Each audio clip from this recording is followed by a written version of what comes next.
આજ રોજ અમે મોરબી જિલ્લા દલિત સમાજના તમામ આગેવાનો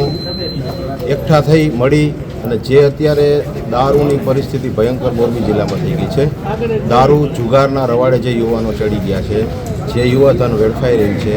એના માટે અમે આજે એસપી સાહેબશ્રીને એક આવેદનપત્ર આપવામાં આવ્યું છે. એમાં એવો અમે ઉલ્લેખ કર્યો છે કે મેક્સિમમ જે અનુસૂચિત જાતિ વિસ્તાર છે, જે દલિત પછાત વિસ્તાર છે, એના લોકો ભણેલ ગણેલ એટલા બધા નથી અને કાયદાના અજ્ઞાન છે,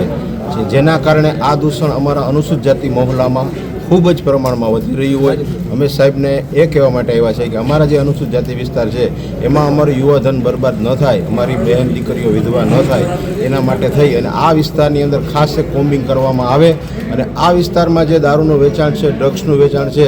એ તાત્કાલિક અસરથી બંધ કરવામાં આવે, દારૂબંધીના કાયદાનો સખત અમલ કરવામાં આવે એવી આજ બધે અમે દલિત સમાજના તમામ પક્ષના અમારા સિનિયર આગેવાનો સાથે અમે એક આવેદનપત્ર આજે આપ્યું છે.